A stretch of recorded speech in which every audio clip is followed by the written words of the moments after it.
Welcome everybody to lesson number 6 for 8th grade, and this is the makeup video. You're going to hear the accompaniment of the 7th grade band behind me as I talk about what to do for this makeup lesson.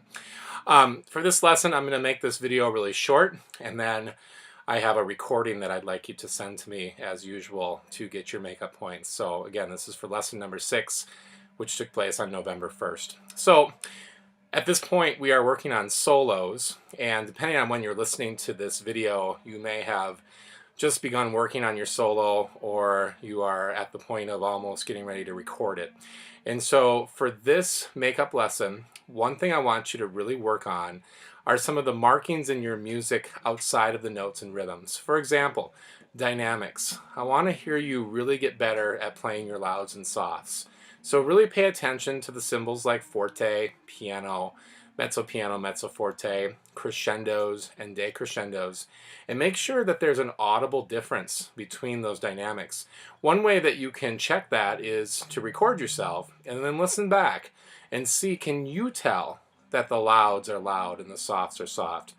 If you can't tell, then you need to make a bigger difference. Couple things you can do to help yourself make a bigger difference is air. When you play loud, obviously you need to take a big breath and then really send that air through your instrument. Or if you're a percussionist, make sure that you're being a little bit more aggressive with your strokes and with your rolls and with your rudiments. And then on the other hand, when you play soft, don't just take a small breath of air, but take a big breath of air and support that softness.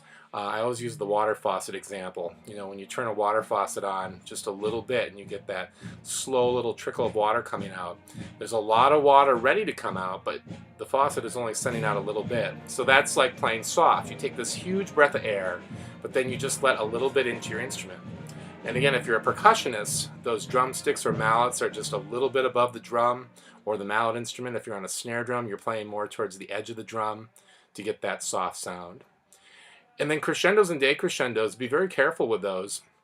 Obviously they mean to get louder or get softer, but you want to pace yourself over the course of those crescendos and decrescendos.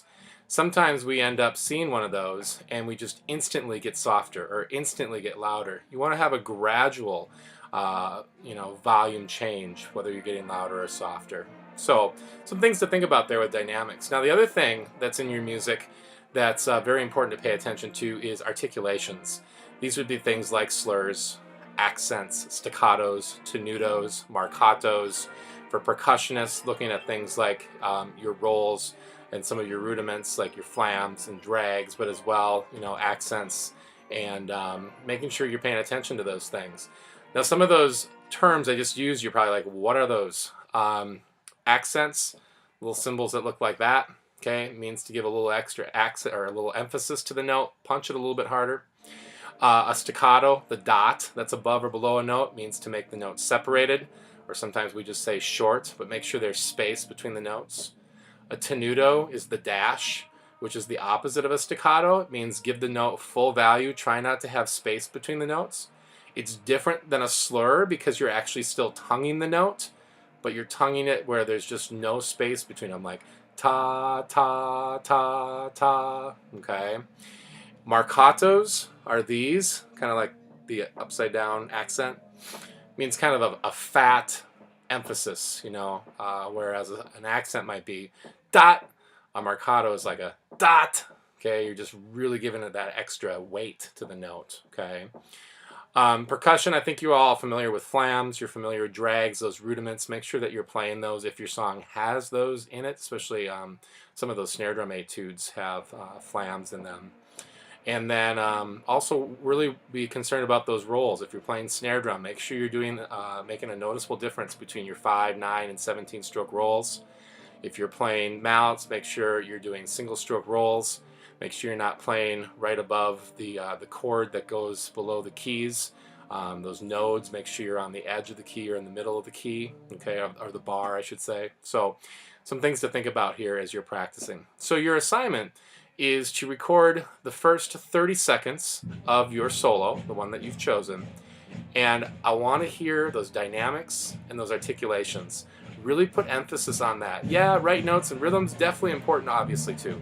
But I want to hear that you're paying attention and trying to add in those other important aspects of the music. So there you go. Good luck, everybody. And again, this is the makeup for lesson number 6. You can send your recordings to my email, songere@district112.org. Have a great day.